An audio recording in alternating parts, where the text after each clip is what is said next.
today's mission is going up this mountain. What I'm going to be chasing today is tahr, but I'm not going to be going for a trophy. I'm after meat, so I'm looking for maybe a young bull or a young nanny. I've got a pack on my back and I've got the 243. It's actually my daughter's 243 and it's a wee bit lighter to carry. I've got the Tonka pack, I've got a GPS, I've got a radio, so I've got to contact my mate Richard, and I'm going to just find my way up there. I've never been up there before, don't know where I'm going, so basically going to stick to the ridge and trying to stuff anything up and see if we can get some meat. This is frigging awesome country. It's just beautiful. Just magic. Wow. Sun just kissing the tops of those mountains. I'm looking for deer over here as well as tahr. Beautiful. There's nothing quite like being in the mountains for making you feel good in your heart. There's something about the mountains that brings out the best in us, I reckon. It's the most peaceful place to be in the world. And you forget sometimes when you're up here to do some killing, you know. That's what we're here for. We're here to kill, take meat out. Amazing the rooting you get up high. And this looks relatively fresh too. Plenty of it. I was just about to give up and then I saw this animal. Where is he? Up here. It's a couple.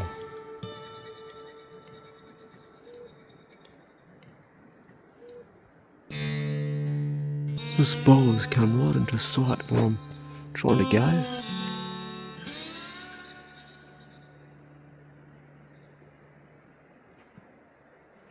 Is that a bull or a nanny? I can't tell from here.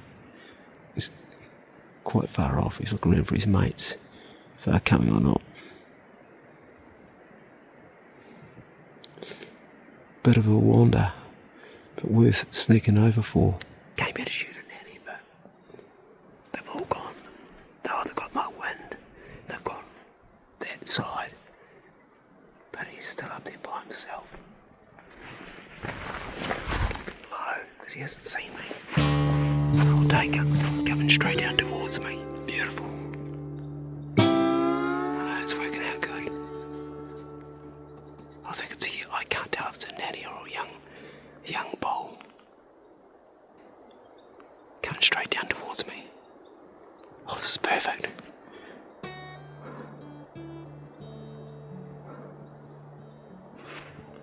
Having a fade. I'll see if I can get a bit higher.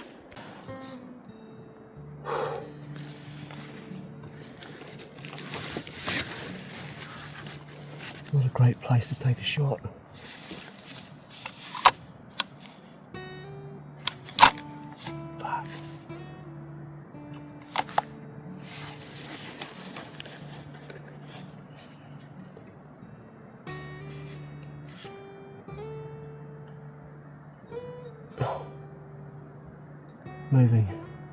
moving away from me.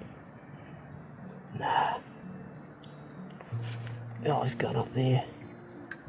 Oh shit.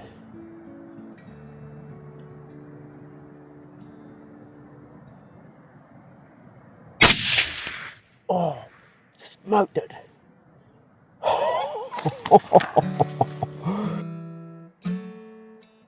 Bit of kicking around, but it's dead. It's down.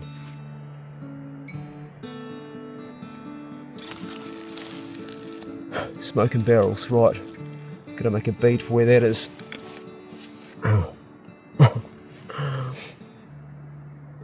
Bloody hell. Right, let's go and retrieve our meat. It was either a young buck or it was a nanny. This is always the exciting bit. Trying to find your animal. And you've done your big walk and you've made your landmark. I've got a rock over here, so I know it was close to that, but it's quite far off, so I think I've got it. There it goes. It's there. Just there. Yes. Maybe a young bull. I think it's a young... Oh, it's beautiful.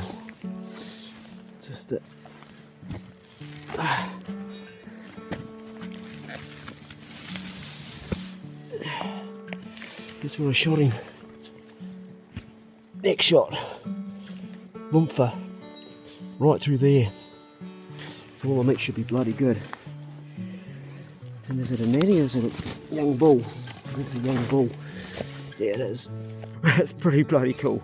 There's nothing wrong with that for eating. It's got a nice skin too. Could almost keep that.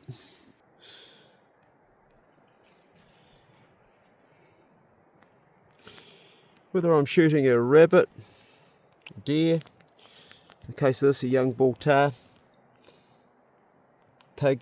Well, I don't shoot pigs, I give them a knife generally, although I did shoot one this week, but generally I just use dog and knife. I'm always filled with gratitude for the animal and the gift it gives to us humans. Its coat and its meat. I'm not a trophy hunter, I never have been, so I'm not after trophies, I'm after animals that can give us something back. This is going to have a beautiful coat actually. I wasn't expecting to get a coat this morning at this time of year. I thought it'd be pretty crap, but it's actually beautiful. I love that. So I'm going to take that out as well as the meat. First and foremost the meat, but that would be very nice. And I'm very, very grateful for this opportunity to live in a country, New Zealand. Look at that, the sun's just coming up now over the mountain to be able to do that. It's an amazing opportunity, but also the animals, its life is gone now, and it's a big deal, you know. It's a sentient being, and it once was and now it's no longer. So I don't take that lightly. It's a beautiful animal. It's only a small one, and that's good because I'm an old man. I can't carry a load of meat out anymore, so I'll pack all that out. It's still big enough. I mean, put it down next to me, it's still big enough, but it might be too much bigger. Anyway, I'll stop yakking and I'll start the process of skinning it out. I haven't got enough battery to film all that, so you just have to imagine how it looked. Yeah, mate, got me? Yeah, loud and clear. How'd you get on with that pig? Yeah, down south, and just after I got off the radio, they grabbed it and then they scragged it all the way down into a horrible place, man. Oh, bugger. That's a shame, that's a shame. Oh well, that's pig hunting.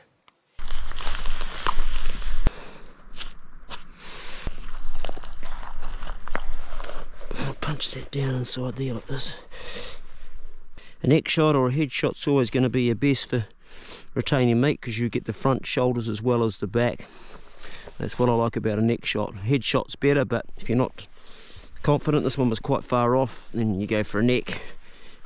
And if you're not confident about that, then you go for the engine room.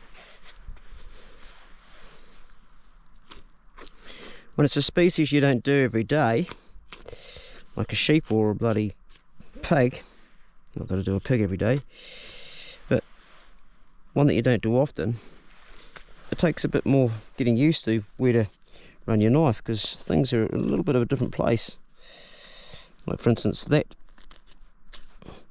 tendon there is way bigger, wider than it is on a pig. Pig has it right in close, and that's actually an important one to keep on if you're hanging the meat. Not that I'm hanging this meat because I'm boning it all out and taking out the pack. So far I've managed to get all the skin off without damaging anything so far. Ideally we're going to get the whole lot out so I can make a nice jacket out of this, or a nice coat. Because I've neck shot the animal, I'm going to get all the meat out of it. Well, there's not a lot in these hocks here. Look at the front, all the back straps, and once I've gone down here and taken the back straps out, I'll take those back legs right off. And what I'm doing is I'm just doing half the skin because I'm keeping the skin as well. So I've got the skin to work on to keep the meat clean, and then I'm going to plastic bag. So first thing I'm going to do is I'm going to take this front leg off. So my Tonka pack, I don't carry much. I carry an apple for lunch, that's all. Personal locator beacon, a torch, and these rubbish bags. And these rubbish bags are good for meat. Don't want to use too much of my knife on this animal because I've got skinning to do on the outside.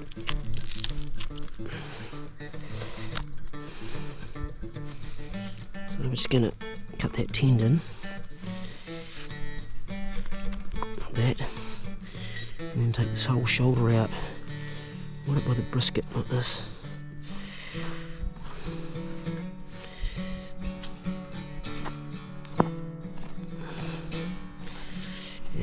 neck as well.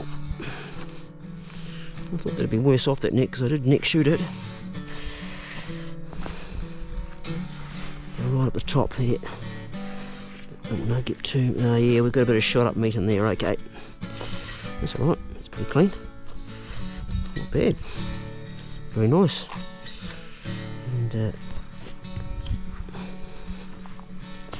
right back to here. This will make really good meat for doing a roast. Look at the size of these beautiful back straps. They just go on and on and on. That's what I call the gold bar of every animal. Good chomping and chewing. Well, this is very satisfying. I've got both front legs and back legs boned out. That's the undercuts. I've got the back straps under that. Got both the kidneys. Got the heart. I've got the liver. All of it. The whole animal, except for its neck chops. I didn't get those because I shot through the neck, and the ribs I've left that. So that's a bloody good feed. If I kill something, I want to take as much as I can, and also I'll show you what else I got from the animal. This beautiful cape. I even took its head off. I caped that out as well, ears and nose, the whole lot. I'm going to try and get a jacket made out of this, because it's just such good quality. I have to wash the blood out when I get back to base, but I've skinned it right out. And it's just a really nice one. It's got real thick. I've shot a bull before that's older than this, but it wasn't in the condition this one's in. It's real thick and it's not falling out much. It's really, really good. So I make a really good warm coat for winter hunting. That's the tail there. Okay, so we got the tail on as well. So we got all that. And I managed to do the whole lot without buggering it up. I didn't put my knife through it once, so it's good for the taxidermist, or at least the tanner, to make it into something. Right, I'll pack all that up and hit the road. Oh, that's a joy. This is about as good as it gets.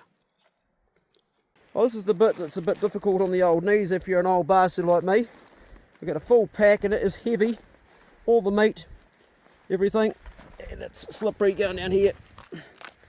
So we make the journey back down to the mountain Uber below. My mate Richard is down there. He got a couple of pigs this morning. I think he got 2. Whoop, watch your step there, Clay boy. Anyway, it's been a bloody awesome hunt. It's a native falcon. Just gone through the next perch there, look. I normally have never got up this close to a falcon. I think it's because I've got this thing around me. I think it's probably a tahr.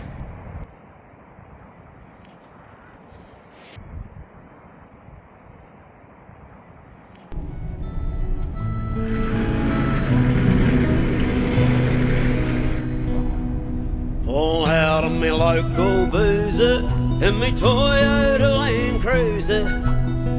She's a bloody doozer, gets me where I need to go. She may be well outdated and naturally aspirated, but she never leaves me frustrated. Man, she sure can tow. Most me hunting mates, they drive new utes, but my old truck is a bloody beaut. It's full off, I just don't care. That old truck takes me everywhere. I'm using this Japanese sashimi knife for doing the meat, because it's a little bit like doing sashimi, cutting this filet. Tahr meat is a tough meat because it's a mountain goat. You can cook it many ways. One is shabu shabu. That's where you do the Japanese method of putting it into hot water very quickly. You want to cut it really thin. You can do it slow and use it with a vinegar based sauce, or you can use kiwi fruit. And there would be nothing wrong with having that with a bit of wasabi from the plant and eating it raw either.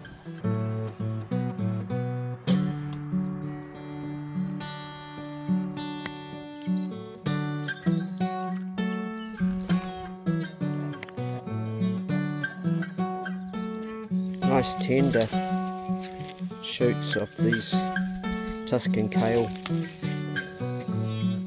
purely kale, delicious young Russian kale, coriander, and sage, oregano,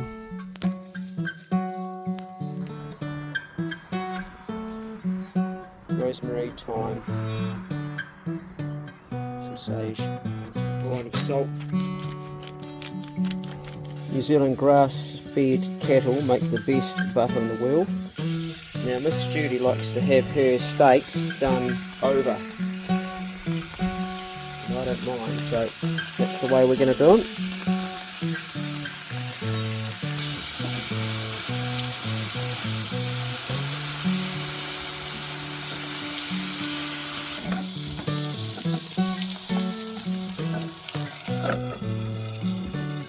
A little bit of water on the bottom, and nice and hot.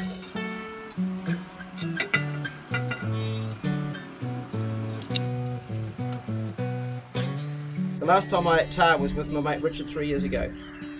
I've never eaten it.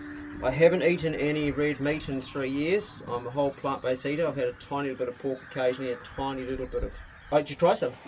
So yummy. Good, eh? Mm. Yeah. Isn't it? I'm trying to think what it reminds me of. There's nothing like it. It smells beautiful. Smells good, isn't it? Really good. Yeah, it's like, it's quite silky kind of. Special meat. Oh, It's so nice. oh. That's magic. Mm. Oh. I might keep you on just for your cooking. Cooking skills. Yeah, it's better than I was expecting. If you haven't tried tar meat, give it a crack. You'll just love it. I'm glad to see you enjoying tar for the first time in your life. I'm so impressed with it. It's really nice. I've I saved don't know what to expect. Well, It's great. expect the unexpected, but I've left some over to you to give to your mum when you see her. Oh, dinner is beautiful. It's really good. Great. A little bit of tucker on your veggies. Too nice Okay. too nice to not to ruin. You like garlic? Roasted? Yeah. Roasted garlic. Sun's gone down.